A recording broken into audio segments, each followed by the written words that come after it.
March in North Florida is the most dangerous month for your garden.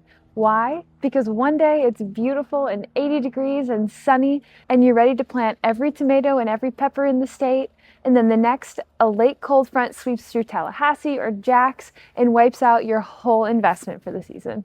But if you wait too long, the humidity and the bugs that come along with those May and summer months can devour your crops before you even get the time to harvest. Today I'll show you what the UF Extension experts say to get in the ground now.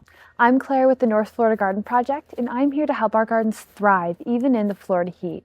If you want a garden that actually survives July, then hit the subscribe button and stick around. According to the UF Extension, March is our green light for our heavy hitters. We're talking bush beans, cucumbers, eggplants, but the star of the show? Our tomatoes. In North Florida, our tomatoes are in a race against the nighttime temperatures. Once those nighttime temperatures stay above 70 degrees, most of your big slicers will stop setting fruit. And that's why we plant now. Here's a list of all of the vegetables that UF Extension says you can plant right now in March. Arugula, beets, boniato, collards, eggplant, endives, kohlrabi, lettuce, peppers, Swiss chard, tomatillo, tomatoes, carrots, celery, mustard, potatoes, spinach, beans, cantaloupe, corn, cucumbers, okra, onions, peanuts, peas, radishes, squash, and turnips and watermelon. But we can't just look at the calendar. We also have to look at our soil. Those seeds and those transplants need the ground to be waking up.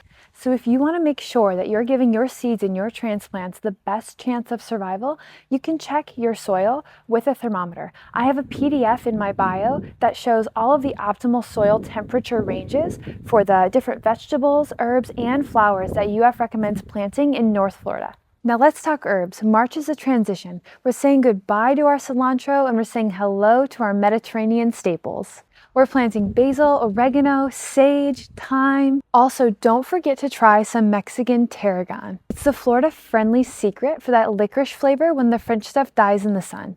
If you want pollinators in your garden, then you need flowers. For us, March is all about sunflowers, marigolds, zinnias. UF also recommends getting your salvia and your wax begonias in the ground now. But truly, flowers aren't just pretty in your garden, they are your garden's defense systems against pests. You can buy your own seeds every year. I got this as a gift, and this marigold packet will probably last me forever, but I also love to save my seeds from the year before. Once those seed heads are formed, I pick them off and I put them in a brown paper bag before I go to transplant that next year.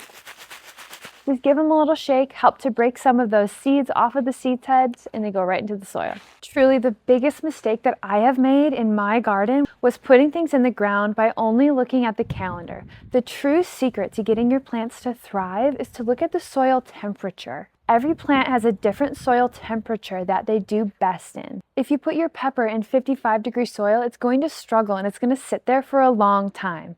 To make sure that I never missed that temperature window again, I put together a PDF of all of the optimal soil temperature ranges for the vegetables, flowers, and herbs that UF recommends planting in North Florida. It'll also tell you what plants you should be starting from seeds, transplants, or transplanting carefully. Click the link below, pop in your email, and I'll send that PDF right to you. If this helps you feel a little bit more confident about your March garden in North Florida, then give this video a thumbs up and leave a comment below. I'd love to know what's the one thing that you are so excited to harvest this year. Once again, I'm Claire with the North Florida Garden Project, and I'll see you again soon.